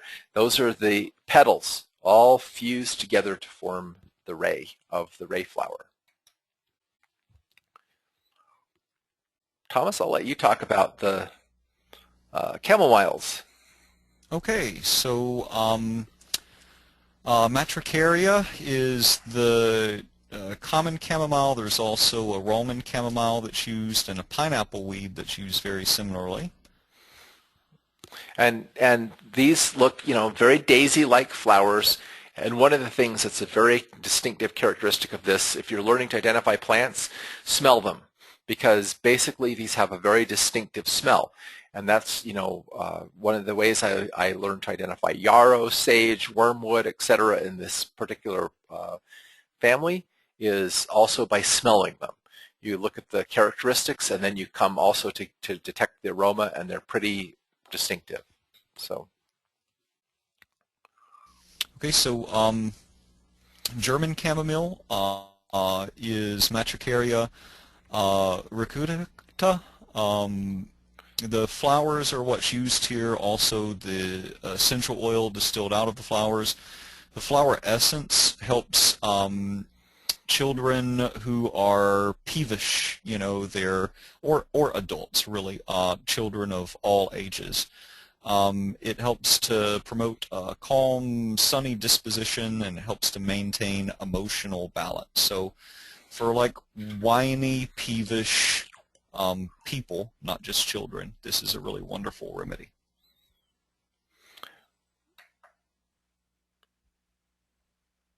And by the way, someone asked, all of these 3 plants that we just showed can be used very similarly. Okay, again, showing even though one of them is not even in the same genus, the fact that they have very similar chemical constituents, very similar smell. I mean, there's going to be subtle differences between them, but basically they're all going to have kind of similar properties. Go ahead, Thomas. Yeah, so this is a bit of an anti-inflammatory to the gastrointestinal tract. It's wonderful for stomach pains, indigestion, gas. Externally, it can be used for burns and ulcers and wounds. It's a nice mild sedative, especially for infants and elderly people who have a hard time going to sleep, but they normally stay asleep once they get asleep. It's a good remedy for colds, flus, and fevers, especially when combined with elderflowers, peppermint, and yarrow. That's a traditional European combination to induce sweating. It's diaphoretic and help to break fevers. Homeopathically, it's used for teething, irritability, and fussiness in infants, and I'd also add animals there. I give this homeopathically to my dogs to chill them out. Really wonderful remedy also to make a tea out of it and put your other nervines in your tea before bed. So it's a good base for other remedies. Yeah, so those are some of the uses for the different kinds of chamomiles. So now we have the Erigonian genus, which is basically known as fleabanes. And the difference between daisies, asters, and fleabanes, which all look very similar, literally drives me crazy. So generally speaking, I just have to go and get, trying to identify these, get into the books and just really nail them down. So all of them have this daisy-like appearance, although the daisies tend to, have that yellow and white kind of thing, like the chamomile. This is why they call them the DYCs, okay? Because they can be very hard for botanists to tell some of these plants apart. But anyway, these are generally have white lavender or pink ray flowers and yellow disc flowers. They're one in particular is used for bleeding. This one, Erigonian cadence, which is basically has some medicinal uses here. Thomas, you want to just briefly cover that? Yeah, it is good for postpartum bleeding and active hemorrhage. The oil of that is used, and this is a pretty smelly genus, so if you can correctly identify or have somebody point out one of these and crush the leaves and smell them, that smell kind of carries through to other members. It's also anti-inflammatory. It's good for ulcerative colitis, leaky gut. frequent urination or kidney stones with water retention. Nice action on the capillaries too to help stop bleeding. And in answer to the question that was just asked, when I say flower essences, that's like Bach flower remedies, although, you know, many flowers besides the original 38 that Bach developed have been made into flower remedies. When we talk about the essential oils, we talk essential oils or volatile oils, but a flower essence is a homeopathic-like product. This is a really interesting one, and if you spot it, it's actually pretty easy to tell because the flowers come up before the leaves. So the flowers come up first thing in the spring. It's Tussilago and Farfara. And I was on an herb walk, and I'm trying to remember who said it. It was a great, a little mnemonic, Tussalogi. You know, far, far away, because it's an expectorant. Anyway, this does contain pyrrolizine and alkaloids, which have a potential for hepatotoxicity. The leaves are very distinctive, come up afterwards, and this is used medicinally for coughs, as is this next one, which is the Grindelia genus. This one also grows here in Utah. I see it all the time. One of the characteristics that really helps me identify this one is the gumminess of this plant. It produces this kind of like really sticky resinous stuff. So if you look at this flower bud, see here, right here, or this bud for the flower head, it'll usually be covered with this, you know, white sticky resin, and it'll often be underneath in the little brackets that surround this. Now these are not sepals, remember. These are like brackets that surround the flower head. This one contains resins, tannins, essential oil, and it's really good for breaking up mucus in the lungs. In fact, I had a little case of bronchitis recently, and into my Horehound cough syrup, I added some of this to help break up the mucus. So it's a very, very useful remedy. Got to get back to the thing. So, in fact, Thomas, you want to just tell a little bit more about it? I've got some slides. Yep. Gumweed is the common name for this one. Like Stephen said, it has this gummy resin on it, and that's kind of the active part here. It's great for thickened mucus, especially the yellowish green stuff, bronchitis, asthma, emphysema, whooping cough. It's good combined with plantain for that trapped mucus. Plantain has a soothing action on mucous membranes. Works well with lobelia and asthma. You can add this to a handful of different herbs to make lung remedies. Topically, it's great for poison ivy, poison oak, and any type of wound or cut that you have. Mm-hmm.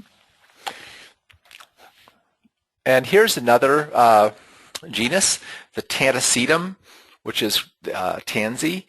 And again, look at this one. This one is all disc flowers. Just a little cushiony head of disc flowers, no ray flowers. Has a camphor-like scent. It's used in organic gardening to repel insects. It's also a vermifuge. It's a mildly toxic remedy for helping to get rid of parasites. This is one of my favorite genuses in this whole thing because this is the first medicinal plant I learned to identify. First one I used as an herb, and the first one I used as a flower essence, and it's the Achillea or yarrow. Widespread over North America, very easy to grow. The leaves are used to heal wounds. The flowers are a great medicine for fevers. The most commonly used species is the Achillea milliflorum, but there's all of them pretty much could be used as astringents, at least for bleeding.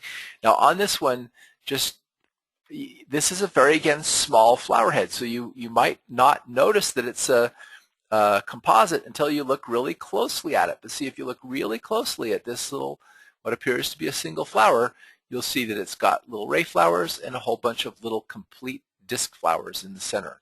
And one of the things that's a very distinguishing characteristic of these plants is their smell, very distinct aroma, and their fern-like leaves. These are two different shots of yarrows that I have growing in my own garden. So I actually have 3 or 4 different species. And again, you can see on the close-up of the blossoms, you can see the little disc flowers and the little ray flowers, again, showing that it's in this composite family.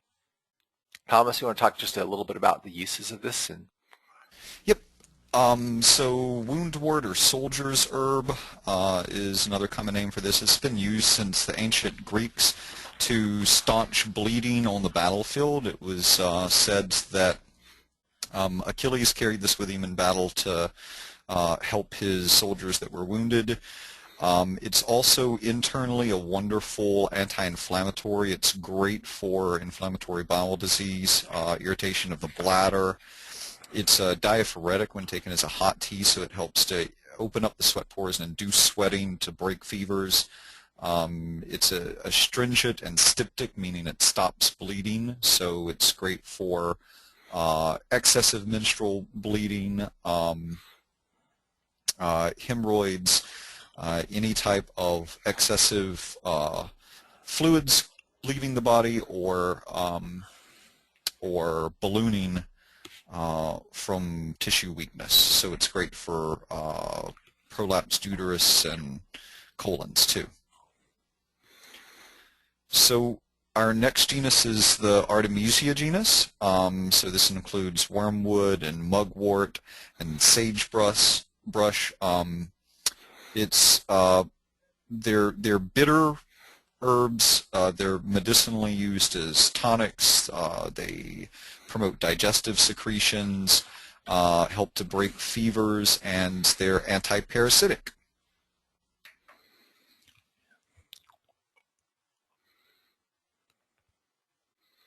Okay, so on the left is mugwort, and on the right is sagebrush. And once again, you have the small little individual flowers like we've been talking about. Yeah, and the Artemisia tridentata, you see it's called tridentata because it typically has 3 little teeth on the leaves.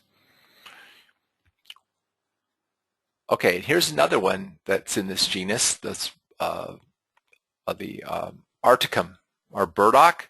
See again the disc flowers, a little spiny head full of disc flowers, great big large leaves. This one's really, pretty easy to spot once you know what you're looking for, and especially since the little dried heads produce kind of a sticky little thing that basically sticks to your clothing and gets carried along. It was the inspiration for the development of burdock. And the roots have been used both as food and medicine.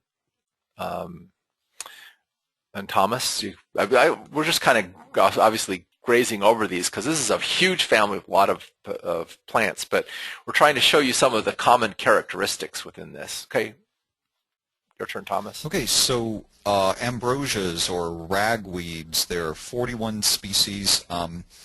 They're known for causing allergies because the pollen is an irritant, but you can tincture up the leaves or flowers and actually help to counteract allergies. All of the ambrosias are mast cell stabilizers. They help to reduce allergic reactions. And again, look closely at the picture and you'll see the teeny little head of just disc flowers. And on this. Okay, so ambrosia, Artemisia folia, or trifata, are large, great, or common ragweed. The leaves are what's used medicinally. Typically, you dry the leaves or tincture them before flowering.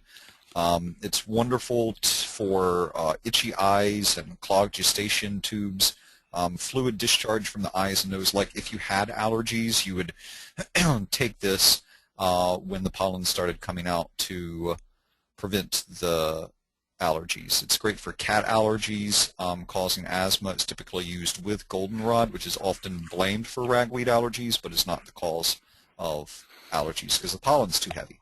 So this really helps to lessen the itching between the back of the throat and the middle ear, that place that you can't scratch but wish you could. Good way of putting that. So we're getting close to the end. We've run out of time, but we just got a couple more genuses in this family we wanted to just talk about. Eupatorium, which is the bone set or snakewort genus. Flowers are kind of puffy, and again, this is one you'd kind of miss as a composite unless you look really close, because it's got just a very tiny little cluster of heads. The leaves are used to wrap splints around them in broken bones. It's used as a remedy for fevers. Like I say, we're not like focusing on the medicinal uses, we're focusing on the identification.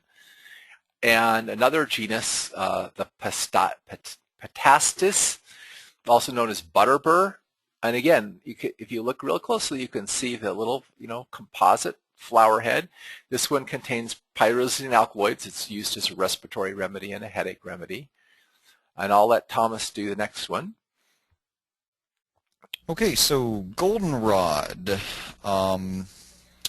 There are, about 120 species, I think, of goldenrods. Yeah, a whole bunch. Yeah, lots and lots and lots. So they're all useful for irritation and inflammation caused by bacterial infections. They're all a little anti-inflammatory, but also typically a bit warming in nature. So these are really good diuretics. They're great infused in olive oil to make a muscle rub out of. They are typically, if you find a stand of them, you can harvest lots and lots, because they're all clonal plants, so they're all from the same plant. And I wipe out all of the flowers, and they keep coming back every year. It's great for laryngitis, nasal mucus, upper respiratory infections, cat allergies. It's good for irritated, stagnant urinary systems, so it's a nice non-harsh diet. So for instance, juniper berries would be a harsh diuretic. This would be probably my favorite non-irritating diuretic. Like I said, it's wonderful to infuse these flowers into oil as a muscle rub. It has these golden blooms in the late fall that last a long time, so it's helpful for people that are worn out, especially in the latter stages of life, like they're standing on their last leg. Matt Wood says that they even say out loud, "Where's the nearest chair?" They just can't stand to be up and about. They're so exhausted. So it's a golden staff to lean on and help you get energy for the journey of life. Okay, so here's just a few more examples of Asteraceae plants that are medicinal. Cocklebur is one. Pussy toes, another one. Chrysanthemums, that's one that's really common that you'll see. The balsam root, what you see in that picture is the arrowleaf balsam root, which grows here in Utah. It was one of the early plants I tried to dig up and use medicinally, and the root was so hard we couldn't figure out how to cut it up. It was kind of, how do people eat that?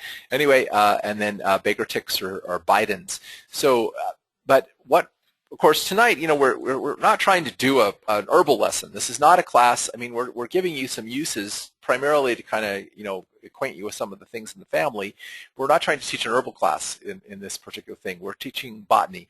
We're trying to teach you how to recognize the characteristics of major plant families and some of the major genre within those plant families that are medicinal. And you should, if you really, look at the material and just go out and start looking at plants. These two families, you should be able to start identifying plants in quite readily. Remember, the rose family has the arrangement of the 5 petals, numerous stamens, often multiple pistils, tends to have inferior ovaries, produce juicy fruits, have astringent characteristics. The Asteraceae family has these heads of flowers. So you're going to never see daisies, and if you never studied the botany before, you're never going to see daisies and sunflowers and everything the same way again, because now you understand that you're not looking at an individual flower, you're looking at a cluster of flowers. They're all looking like they're one flower. Now, this again is like a complete class. We're going to do 6 more.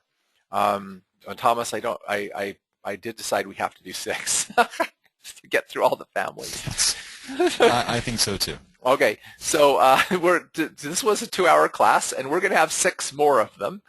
And we are going to have a textbook for this class. It's a great book to help you learn the families. It's called Botany in a Day. So when you register for this particular webinar class, we will also send you the Botany in a Day book as the manual for this class. We will issue certificates of completion upon the completion of accurate homework.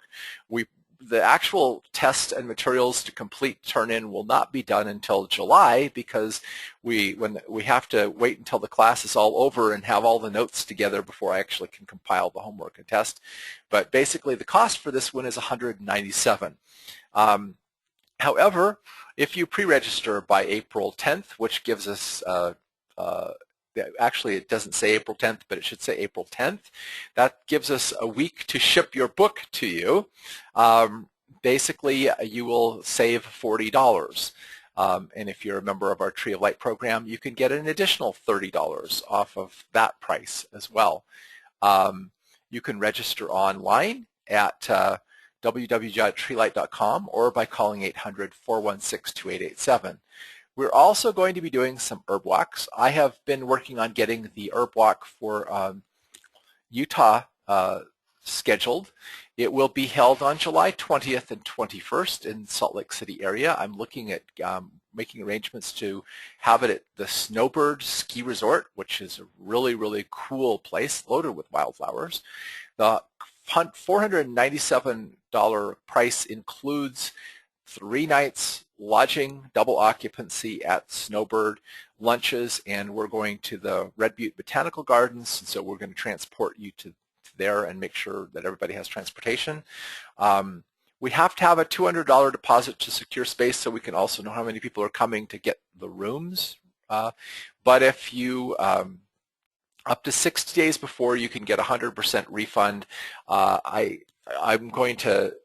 can get a 50% refund until 30 days before. After 30 days before, we're locked into the rooms, and so I can't refund anybody's money. But you get a $50 discount if you pre-register by March 20th. That's so we get, that you don't have to pay the whole price, but you just make your deposit by March 20th. That way we know how many rooms. Thomas is working on one on the East Coast. If you already own the Botany in a Day book, you'll have to call in, and we will give you $40 off the price of the course, which is the price of the book. Okay. And so we're going to take just a minute here and go back and answer a few of the questions that we skipped over. And let's see. Oh, someone just said that they helped them identify a weed that they've never been able to kill, and it's called colt's foot. Such good medicine. Don't kill it. I know. That's one of the things, is there's so many useful weeds out there that people just are like killing in their lawns and so forth. Someone said, can black raspberry leaves be used for pregnancy? Yep.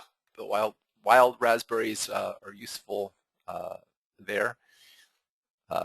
Someone said the western coneflower is also called Mexican hat. They still think that's racist, but anyway. Calendula is in the Asteraceae family, and of course the petals are ray flowers. So basically, you're basically looking at ray flowers. They're not petals. How do you kill a bull thistle? Good question. I kill my thistles by digging them up. And then I've actually tried digging them up and cooking them and eating them, and I've also knocked down the stalks and eat them. Someone said that their goats like to eat their thistles, and someone also said their horse likes to eat their thistles, but they don't know how he manages to eat them. I don't know how they manage to eat them either, but can other parts of the milk thistle be used besides the seeds? And the leaves actually are useful as well. Let's see. Wild lettuce, you use the sap internally, not externally. How do you preserve it again?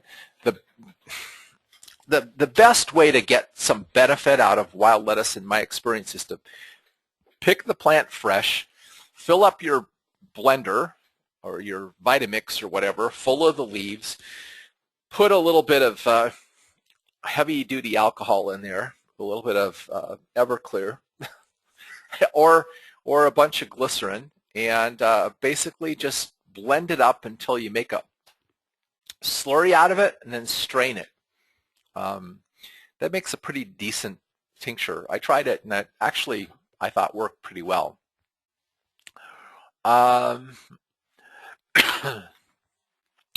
Someone asked about parts to use an Inula. Someone also mentioned about the Arnica.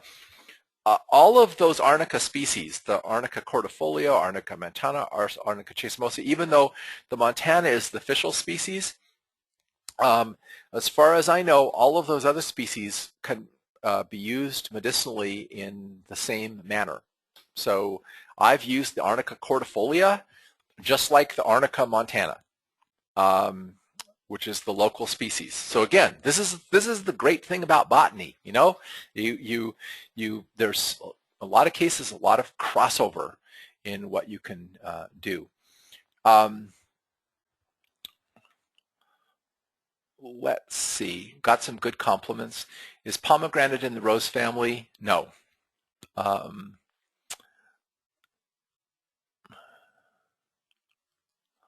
Someone said there's a group on Facebook, Midwest Wild Edibles and Foragers Society. You might want to know about our class. Someone said that Seven Song has a great method for making a concentrated Lactuca tincture or wild lettuce tincture, and check it out. So Seven Song, by the way, if you can take a herb class, a botany class from Seven Song, he's one of the best botanists in the American Herbalist Guild. He's fantastic. I've been on herb walks with him. He's great. Someone says they've used the dried arnica flowers for oil infusion. Yeah, if you take the arnica flowers and fuse them into oil, you can use that topically as a remedy for pain. Someone said that thistles can only be killed by correcting the poor soil condition that allows them to live in the first place. I think that's probably the best way to kill them, is build up your soil so it's better, and then they won't grow there anymore. Can stinkweed, wild chamomile, be used like regular chamomile? If you're talking about that little pineapple weed, I've used it like regular chamomile, and yeah, it works pretty good. When asked about the herb walk and if we needed to get final completion, I wanted to know if it was needed for the final completion module of all 10 modules. No, the herb walk is not necessary for the completion of the 10 modules in the Advanced Herbal Training Program. The botany webinar is, but however, one of the things you will have to do in the botany webinar is go and identify some plants in the wilds. So the herb walk will make that easier for you, but you don't have to have the herb walk to do it. You could take go out on your own, or go out with somebody in your local area who can help you identify some plants. I don't have any tips on generating and growing arnica seeds, and I'm not going to answer any questions about specific health problems in this webinar. Echinacea purpurea flowers, yes, have medicinal benefits, and the flowers are actually easier to use than the roots. In the additional sessions of the botany class, if you register for the botany class, we're going to talk about all the different types of inflorescences, which is how flowers are arranged on the plant. We're going to talk about the different kinds of roots, the different kinds of leaves, leaf margins, leaves, simple, compound, venation, leaf surfaces, stems, and all the different. We're going to overview the different botany terms. And then we're going to take major families like we did tonight. We're going to give you the characteristics of that family, kind of the energetics of that family, so that you get an idea, some of the major constituents of that family, a little bit about that, and then give you examples of medicinal plants within that family, because we want you to learn in this class to identify major families of plants and kind of understand how to go out and start looking at plants and getting to know all the plants in your area. That's our goal. So I think I got most of the questions. I might have missed a few. But thank you all for participating, and we hope to see many of you in the rest of the botany class, and have a good night. Thanks, Stephen. Someone says they feel like a botany nerd already.